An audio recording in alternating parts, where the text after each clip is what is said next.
Thanks so much for joining us today for this webinar. My name is Michal Lockstock, and I am the Director of Online Marketing for SciSense. And I'm thrilled to have you here for this webinar, BI Dashboards on the Big Screen.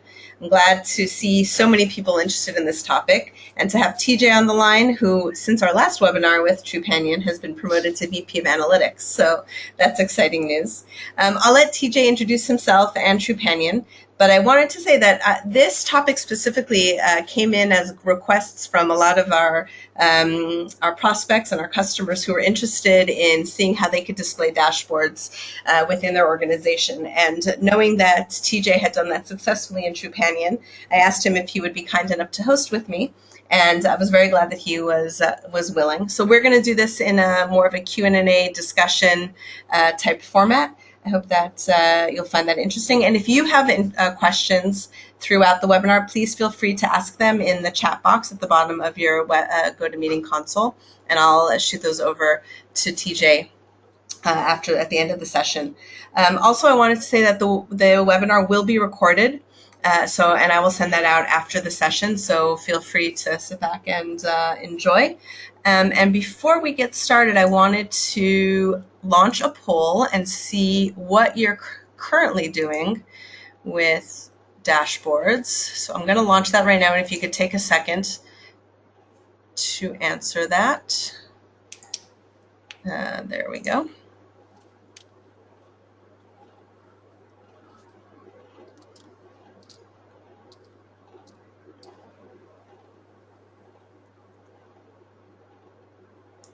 So I'm seeing that there are some people who currently have some dashboards on and are looking to improve it, and most people aren't yet doing it, but are looking to get that working. And we could just get a few more votes in, and I'll close that poll down. So about 50% do not yet have dashboards up on TV monitors. And about 12 do and are looking to improve. 10 have them up and they're working great, so that's exciting also. And 26 don't have plans yet. Okie doke. I'm going to close that. And then I have one more question, which is more about the content of the dashboards for monitors. Basically, do you have content that is ready to be displayed on dashboards?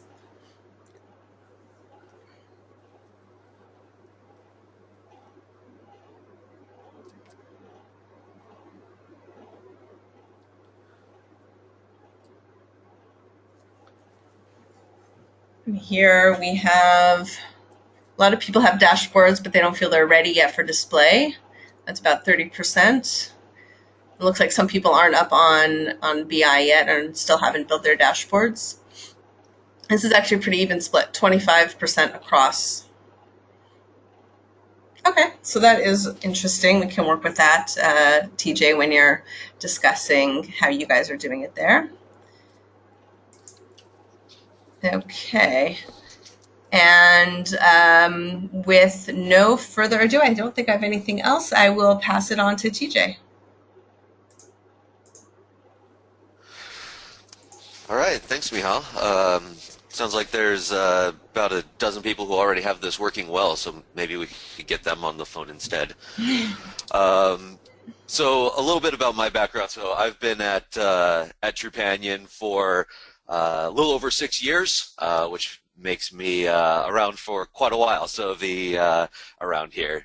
So the company entered the U.S., issued its first policy in 2008, and I joined in 2009. So I joined when the company was quite small, was able to, and so ended up being in a position where my background was accounting and finance.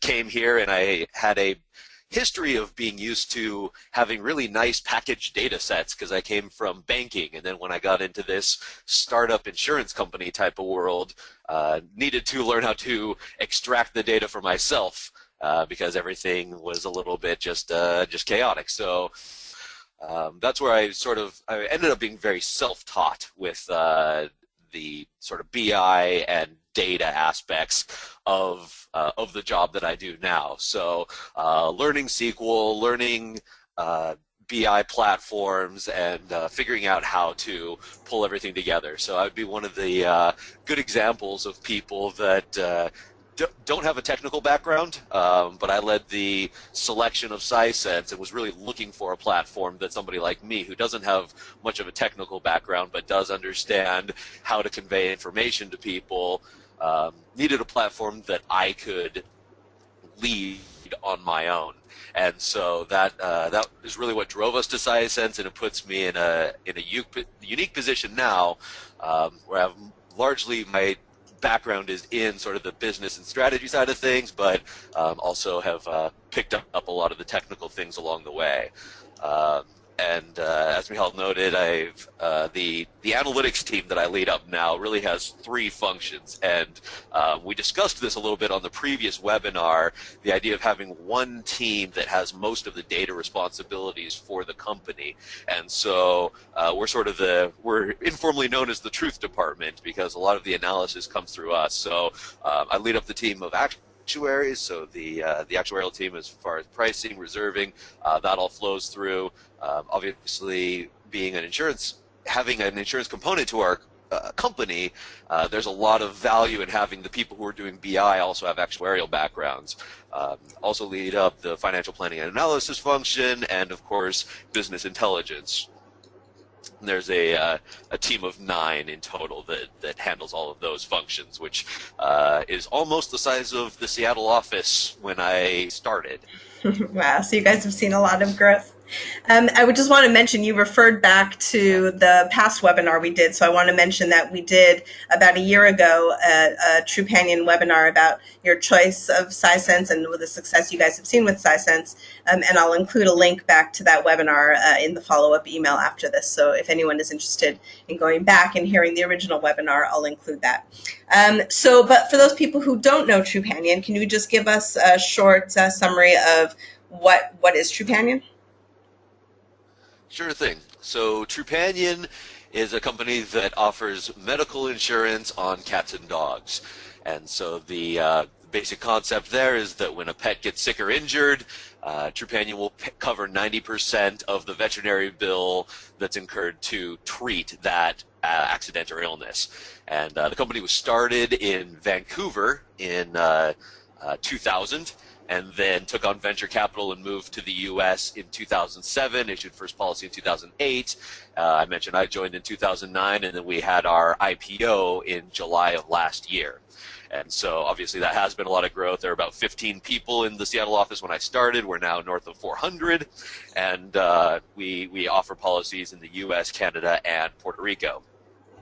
Okay. And I did note here, so we've made a point in our product of having no payout limits, and we have had a fair bit of focus in the recent couple of years on what we call Trupanion Express, which is our software that we've developed to interact with veterinarians' computers so that we're able to pay invoices virtually instantly to veterinarians, and so that people don't have to wait around for checks from the insurance company. So that's very exciting for us. Okay, great. So we're not going to get into the overall BI landscape at Trupanion. As I said, we have the previous webinar that I'll send out. So what I think we want to focus on today is your use of TV monitors within Trupanion.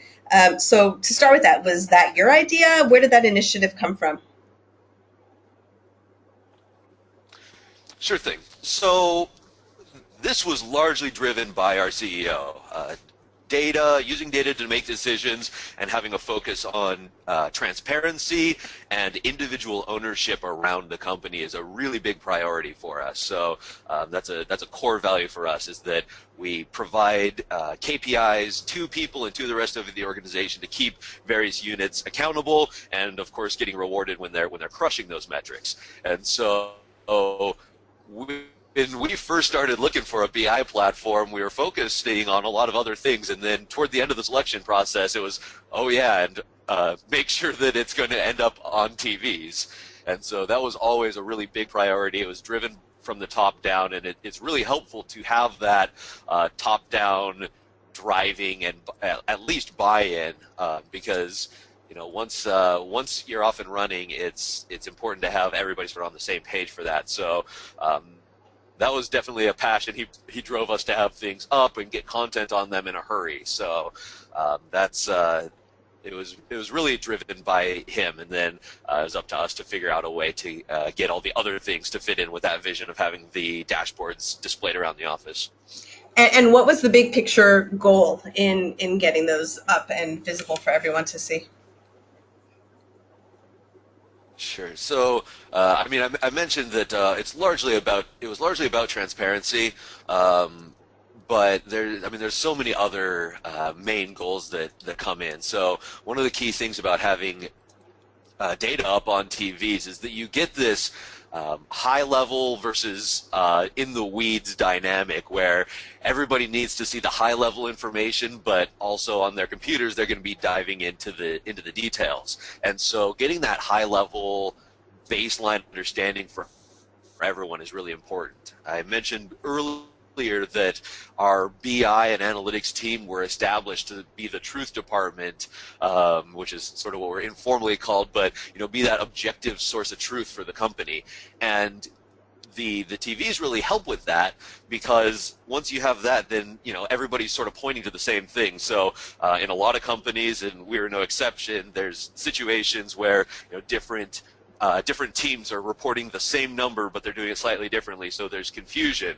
When you have a big number highlighted on a TV, there's very little confusion over what the goals are that we're striving for. So it really helps keep people on the same page when it comes to overall company metrics, and then also keeping people accountable and providing transparency into their individual department metrics.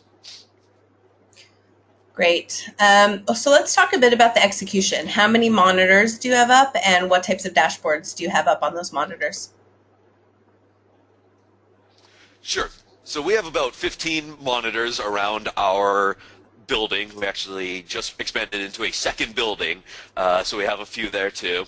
And so we have those hanging around, and they're all geared toward the operational unit that they're hanging around. So, our claims claims adjudication team is really large, and they're very focused on service levels. So we have a really big focus on turning around claims quickly, getting them paid out to the customers quickly. Nobody wants to be sitting around waiting on reimbursement. And so all of those service metrics are around their teams. And then, of course, our customer service department has service metrics there.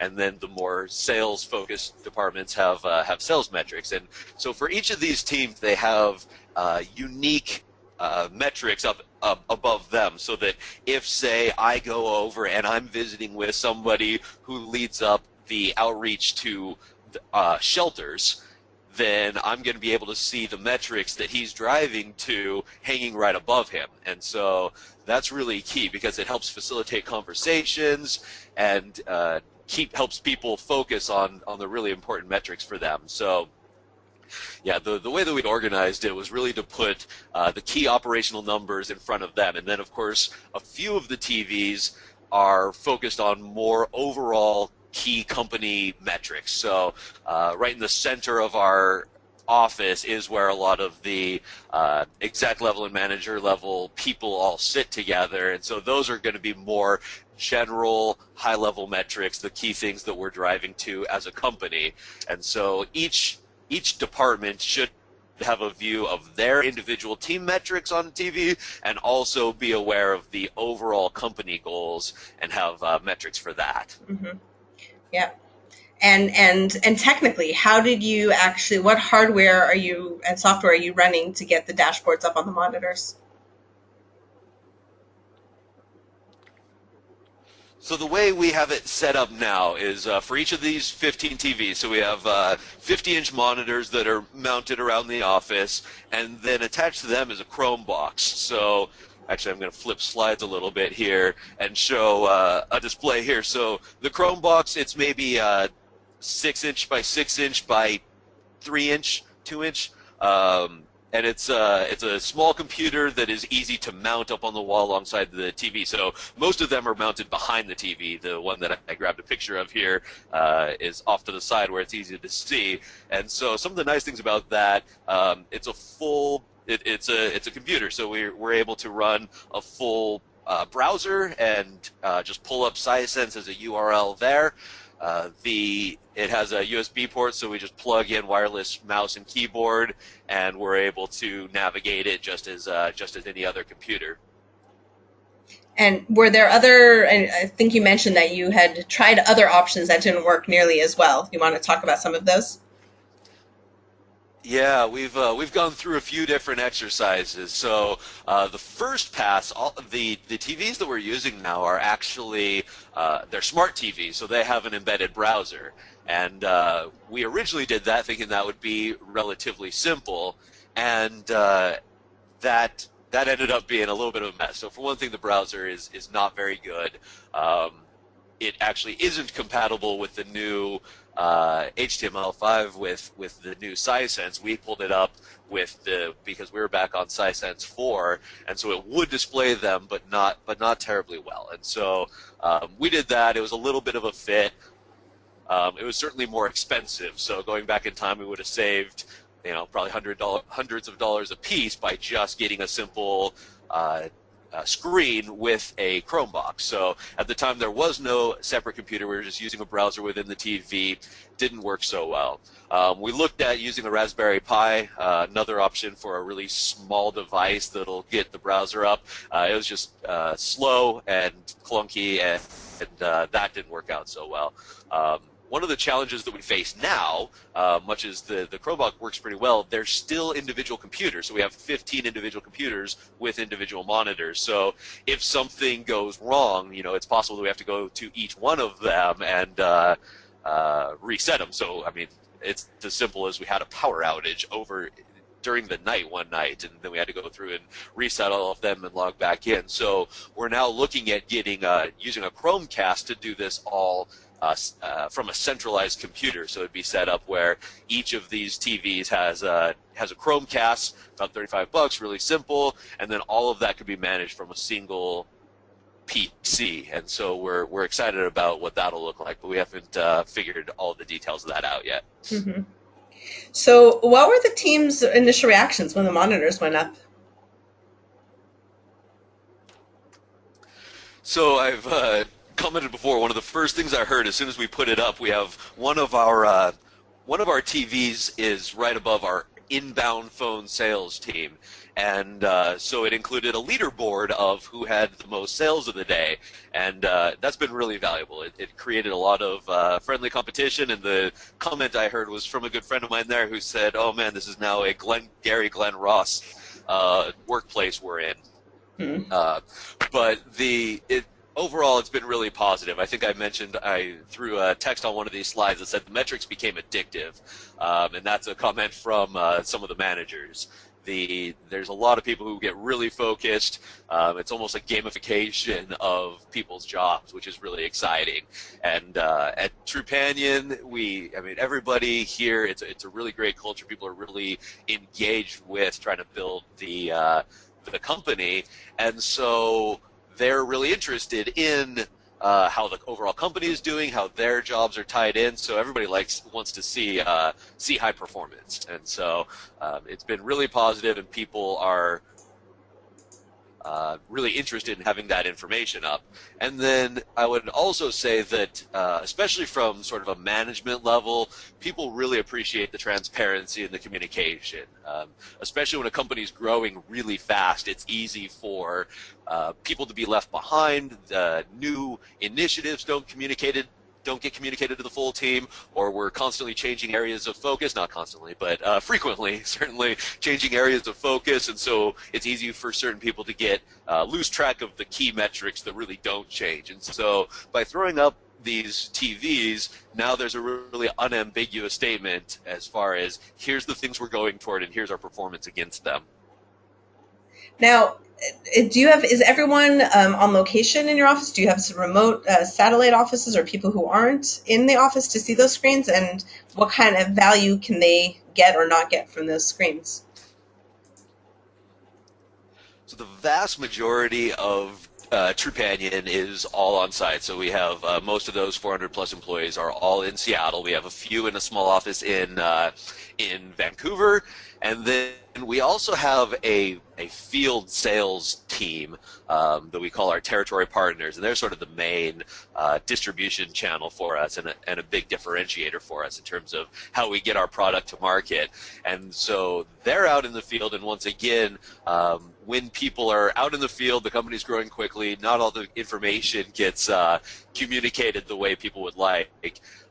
So we have regional directors who are managing those people in the field, so they're generally not in the office. They're in their particular regions.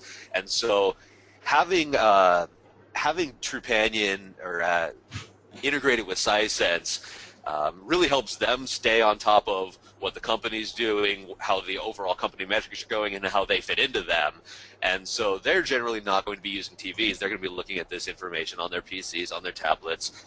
But having especially when they come into the office, because they're here on a regular basis, so it is a nice reminder for them that we are focused on these things. Sometimes they come in and see their name up on a TV so everyone can see their performance, and so they are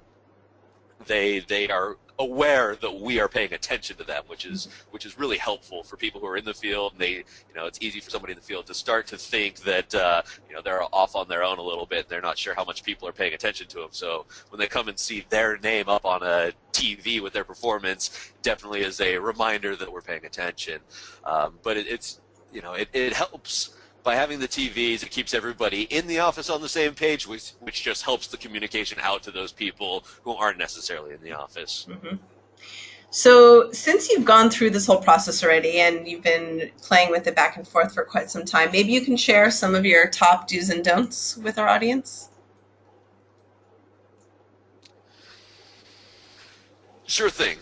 So the first, really big takeaway that we got is that it's important to set everything up correctly. And so I mentioned that I'm not a technical person, and so with me being tasked with just go implement this platform, it was a little bit tricky to get off the ground. We set it up, we got everything up, and then there's a fair bit of stuff that we needed to go back and change. SciSense support has been awesome, and so our first mistake was not engaging them early enough and trying to just sort of jump in and take it on.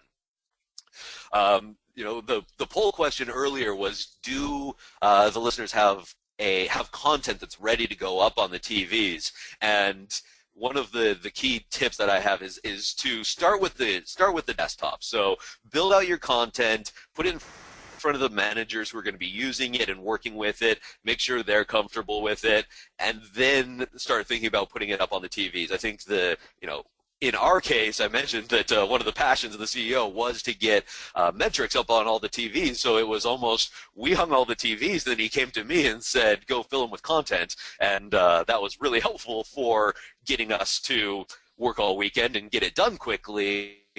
But it was, that's a little bit backwards. And so one of the things that I definitely recommend is to get your content nailed down, think about how people are going to use it, then start worrying about getting it up on TV and getting that transparency going.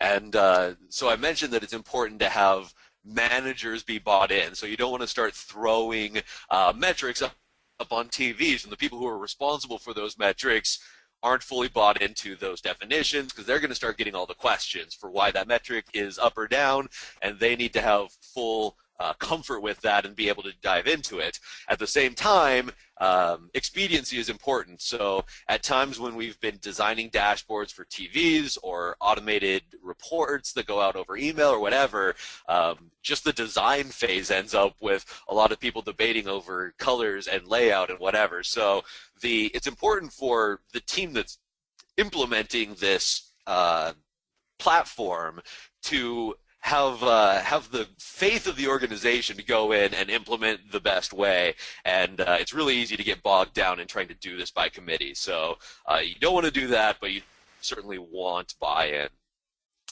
Once this starts happening, once the information starts going up on TVs, our experience was people were really, really excited about it, and so they wanted everything.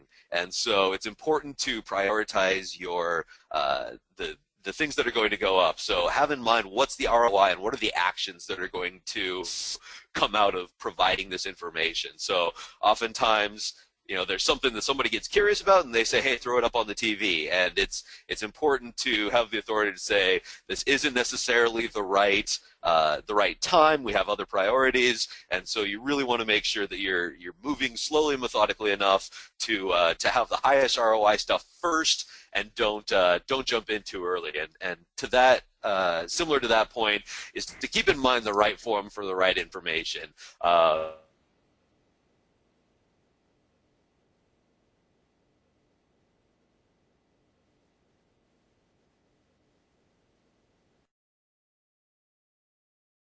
So sometimes the right information should be distributed from email, from Excel, from a written report. We have a lot of reports that people distribute where they will type up what's going on and then just screenshot from Sisense into that. So anything that requires more context certainly should be done with that context and not just be a number hanging on a TV. So make sure you're thinking about the right medium for providing the information. Again, related to the prioritization concept is to go back and clean up. So there will be, even if you do a good job of prioritization, there's still going to be a bunch of one-offs, a bunch of situations where people want individual things thrown up, individual data stores that are going to be created. And so we found it very important to go back on a regular basis. We now have a team of roughly 4 that is actively working in Sisense, and I say roughly 4 because there's other people who are touching it on an infrequent basis. And so it's important for those people to all get together, run through what's being done, what things have been built but they're not being used anymore, what things were built but now they are redundant with something else that was built. So it's really important to go back and clean up the work that you've done. Even if you're doing it yourself, you'll end up with some redundancies and things like that. So it'll make your life a lot easier if you're cleaning up on a regular basis. And then lastly, there's a big education process that comes with this, and it depends on your teams, but you definitely want to make sure if you're going to have information up on TVs that the operational unit managers or analysts on those teams are an expert in that data, because when you provide transparency around data, that's going to cause people to have questions, and so CEO is going to swing by a manager's desk, ask about the data on the wall, and that person better be ready with an answer, because they certainly want to appear to be knowledgeable, and you certainly don't want to have somebody that's just going to wing it, and you almost end up with worse information if people start trying to come up with incorrect explanations for the definition of metrics and things like that. So as you're rolling it out, make sure that the operational units are very comfortable, they're part of the process, and they're really an expert in all of the metrics that are going up around them. Great. I think that was a great overview of best steps, do's and don'ts. Is there anything else I missed? Because I see some questions coming in. Was there anything else you wanted to mention that I hadn't gone over?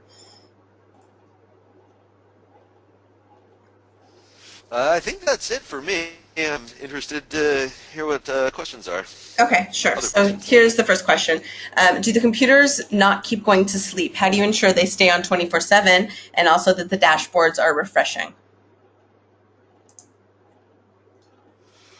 So for the dashboards refreshing, there's it's actually in the Sisense materials online. There's about 1 line of JavaScript that can go into your dashboard that's really slick, and it'll just set it to refresh inside the browser.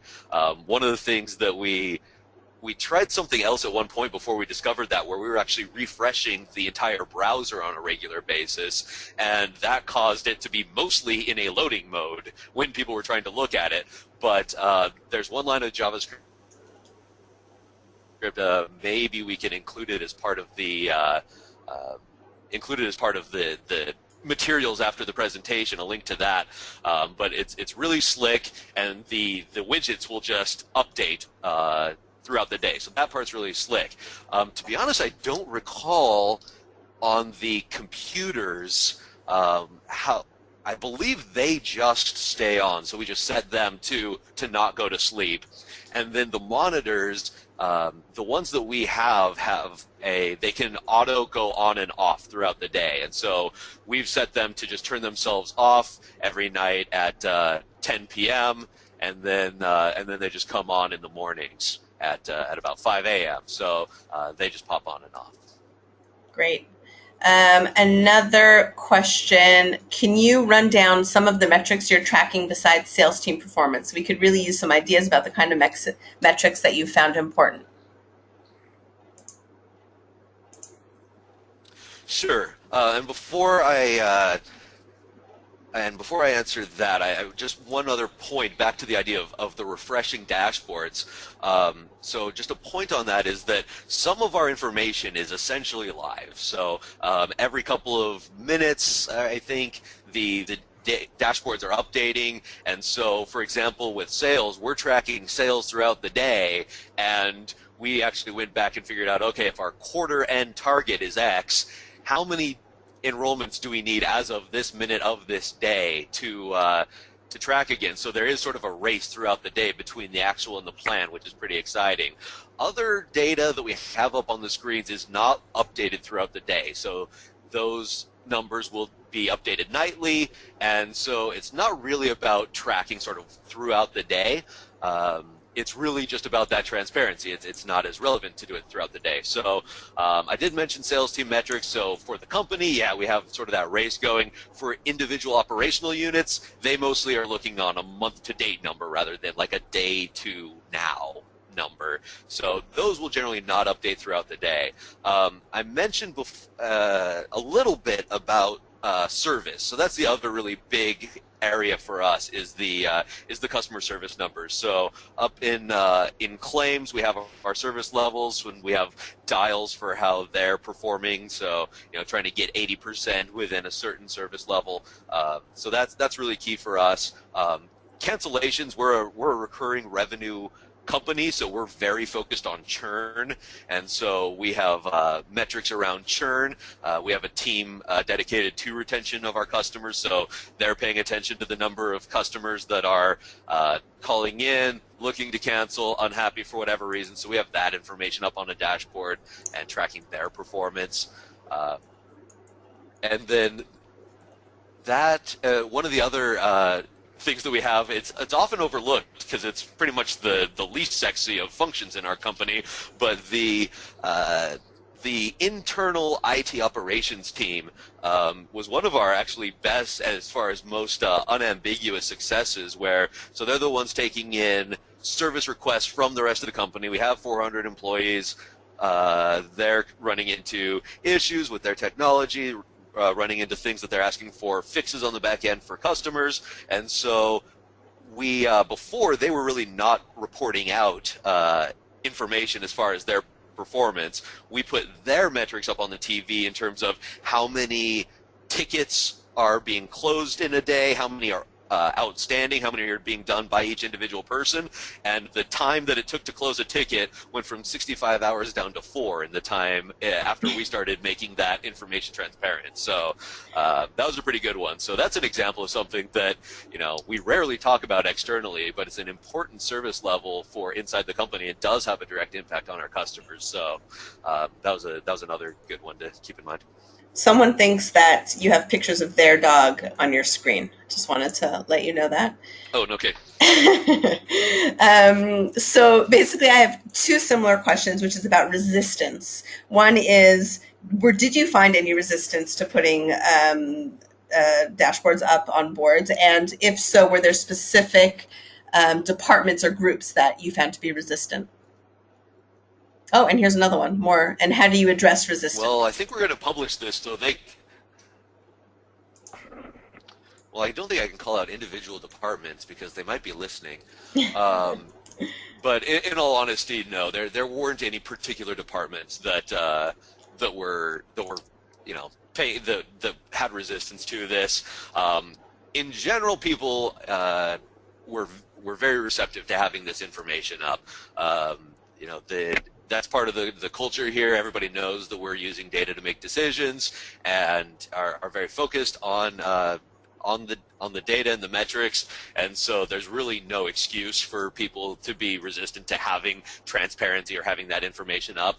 The biggest pushback I would say we would get would be people who have complaints about the certain type of metric. Oftentimes the information, especially information that's going to be simple enough to put up on a screen, is going to be fairly simplified. So, for example, you might have a cancellation rate, and say, okay, we're having more cancellations than we expected this month, but we also signed up more pets than we wanted, and so we would expect that you know, we have the first 30 days people can cancel and get their money back, so we tend to see more cancellations within that first 30 days. And so if we have a huge enrollment month, maybe it'll put pressure on the cancellation team. That's one of those things that they might push back on, and you know, now all of a sudden they want 3 different metrics for 3 different cancellation rates for different pets that fall into different buckets, so that they can make sure that they're not being hit by these other dynamics in the business. And that's one of those things that I think that's just part of the maturity of the company, is, you know, understanding those metrics, understanding that if something's off, there might be something else driving it. If we're seeing more cancellations than expected, but that's grossly outweighed by the fact that we're having a great sales month, no one's going to have any problems with that. We're all dancing when that's the case. So that's the kind of thing that we run into a little pushback on, is people that think that their metrics are kind of, you know, especially it's actually the people who are more sophisticated in their data that run into the most problem with it. The people that, you know, a lot of our teams didn't have a lot of metrics, and then once they had them, once they were up on TVs, they were very happy. It's the people, you know, if you have a manager who is pretty sophisticated, they're running their own reports. Everybody else is on the new platform, but they're still using Microsoft Access to go in and get their information and try to pull together their own Excel documents for their own metrics. That's where you may run into some challenges in terms of getting that sort of transparent metric up for everybody. It does sound like you guys are a very data-centric company, so I imagine that's it, you know, deeply inherent in your DNA of the company. That's right. Yeah. We do have a lot of questions. I don't know if we're going to get a chance to answer all of them. I just want to say, if we don't answer some of the questions, we'll be sure to do that one-on-one offline after the session. So this is more of a technical question. I don't know if do you have a specific Sisense login dedicated to the to the TV presentation of the dashboards? Do you know how that works? We do. Mm-hmm. Yeah, sure. So, and that's a great question. So, of course, we have a lot of we have a lot of users that all have their individual dashboards and things like that.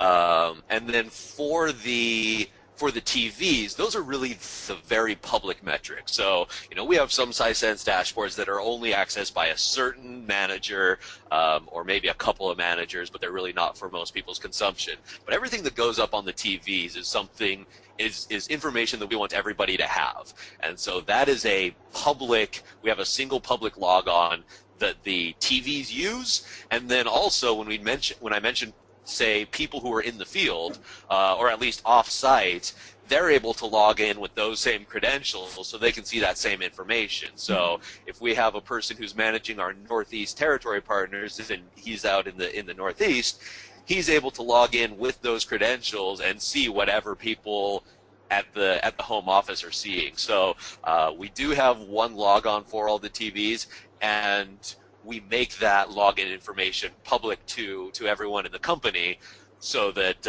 they can get to it. Mm-hmm. Okay, I think we're going to have to cut off now, unfortunately, although there are still questions coming in. Can you flip to your last slide? If people have additional questions besides the ones that are being presented right now, you can send questions to events@Sisense, and that goes directly to me, and I'll make sure that they get answered. And obviously, for anyone who has not yet tried Sisense, now is a great time. There's a 14-day free trial. And if you're ready for a demo and you want to try it yourselves, or you want someone to walk you through it, you can always contact sales@Sisense. Oh, sorry, it's actually not webinar at SciSense. That's a mistake. It's events, I think. Yeah, it is events. So that's a mistake right there. I guess thank you very much, TJ. This has been really, really informative, and I really appreciate you taking the time to talk to our audience about this. Glad to see there was such enthusiasm, and good luck in the future. Thanks so much. Maybe you'll be CEO next time we speak. Thank you. Thanks. Bye.